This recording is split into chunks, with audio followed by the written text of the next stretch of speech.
आप देख रहे हैं लॉ मास्टर्स और मेरे साथ हैं नितेंद्र देव। आज एक हम नया टॉपिक लेके आए हैं आपके सामने, वो है आईपीसी का 498A। तो 498A बहुत महत्वपूर्ण सेक्शन है और मोस्टली अगर हम देखें तो आजकल सबसे ज़्यादा जो इस सेक्शन कोर्ट में अगर देखें तो बहुत सारे केस होते हैं जो 498A से रिलेटेड होते हैं। तो सबसे पहले तो हमें 498A का कंसेप्ट क्या है वो समझना जरूरी है।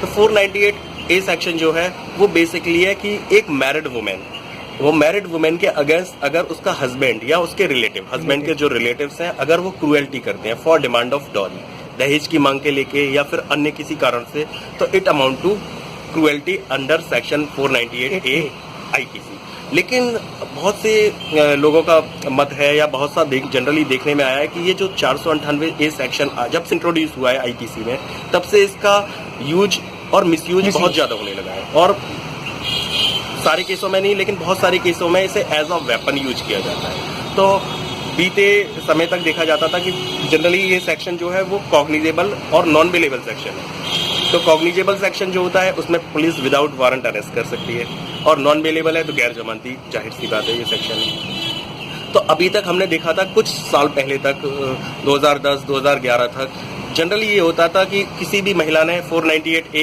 सेक्शन में आईपीसी में एफआईआर लॉन्च कराई और पुलिस उसको अरेस्ट कर लेती थी, तो फिर उसको जमानत करानी पड़ती थी और कुछ दिनों के लिए जेल भी जाना पड़ता था। लेकिन इसके बाद सीआरपीसी में अमेंडमेंट हुआ, सीआरपीसी में सेक्शन 41A जोड़ा गया। तो सेक्शन 41A जोड़ा गया, उसके अंतर्गत एक प्रावधान आया कि जिन मामलों में 7 साल से कम की सजा होगी उसमें पुलिस तब तक गिरफ्तार नहीं करेगी जब तक उसकी गिरफ्तारी का कोई रीजनेबल रीजन नहीं हो। मीन्स अगर उसको गिरफ्तार करेगी तो उसको रीजन मेंशन करना पड़ेगा कि ऐसा क्या कारण है कि उसको गिरफ्तार करना पड़ा, और अगर गिरफ्तार नहीं करेगी तब भी रीजन मेंशन करना पड़ेगा।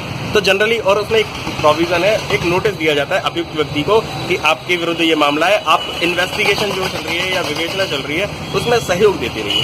हालांकि इस प्रावधान के जुड़ने के बाद भी ये देखने में आया कि 498 सेक्शन में बराबर गिरफ्तारियां हो रही थी, और चूंकि गिरफ्तारी होने के बाद नॉन बेलेबल सेक्शन है तो उसकी कारण जो पति होता है या अभियुक्त जो होता है उसको जेल भी जाना पड़ता है। फिर एक जजमेंट आया 4 जुलाई 2014 में, वो बहुत महत्वपूर्ण जजमेंट था, वो था Arnesh Kumar versus union of India का जजमेंट। तो Arnesh Kumar versus union of India वाले जजमेंट बहुत जो सुप्रीम कोर्ट का ऐतिहासिक जजमेंट था, उसमें उन्होंने स्पेसिफिकली सुप्रीम कोर्ट ने गाइडलाइन दी सभी राज्य के पुलिस अधिकारियों को कि 498A सेक्शन जो है, जो मैट्रिमोनियल रिलेटेड सेक्शन होता है, उसमें किसी भी एक्यूज की अरेस्टिंग नहीं की जाए जब तक बहुत ज्यादा अर्जेंसी ना हो।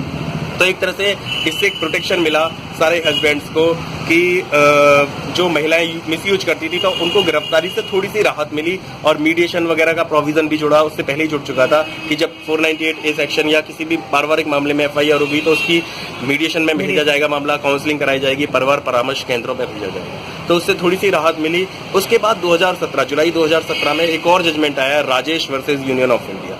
इसमें सुप्रीम कोर्ट ने थोड़ा और बढ़ के कहा, और सुप्रीम कोर्ट ने ये कहा कि 498 के मैटर तब तक प्रोसीड ही नहीं होंगे, 498A के मैटर, जब तक एक इसमें फैमिली वेलफेयर कमेटी बनाई जाएगी जिले लेवल पर और बड़े लेवल पर भी, और मैटर वहां से स्क्रूटनाइज्ड होगा, और जब वो स्क्रूटनाइज करके उसको कंफर्म कर देंगे तभी ये मैटर प्रोसीड होगा। हालांकि सुप्रीम कोर्ट ने ही अभी नवीनतम 14 सितंबर 2014 के जजमेंट में जो सोशल एक्शन फॉर मानवाधिकार, रिसेंटली अभी 14 सितंबर 2018 के जजमेंट में सोशल एक एनजीओ है सोशल वेलफेयर फॉर मानवाधिकार, उसकी पिटीशन पर जजमेंट दिया है कि जो ये जुलाई 2017 वाला जजमेंट था उसको उन्होंने समाप्त कर दिया गया है, और अब ये कहा है कि 498A वाले सेक्शन में भी गिरफ्तारी हो सकती है विदाउट। लेकिन बहुत सारे इसका इंटरप्रिटेशन क्या हुआ, बहुत सारे लोग सोच रहे हैं कि जो अर्नेश कुमार वाला जजमेंट है वो ओवररूल्ड हुआ है, जबकि ऐसा नहीं है। जो ओवररूल्ड हुआ है जजमेंट वो केवल जुलाई 2017 में जो राजेश वाला जजमेंट था,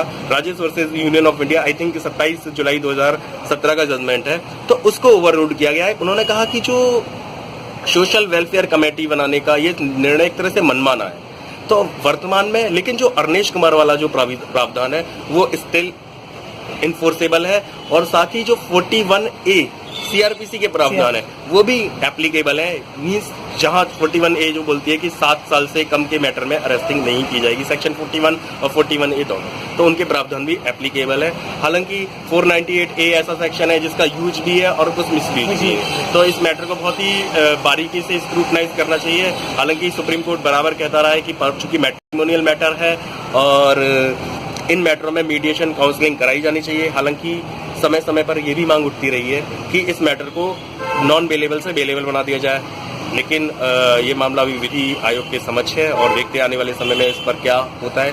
लेकिन वर्तमान में जो निर्णय लागू है वो अरनेश कुमार वाला निर्णय अभी भी लागू है। हालांकि उसके साथ साथ अब जो नवीनतम निर्णय है 14 सितंबर 2014 का वो भी साथ में पढ़ा जाए।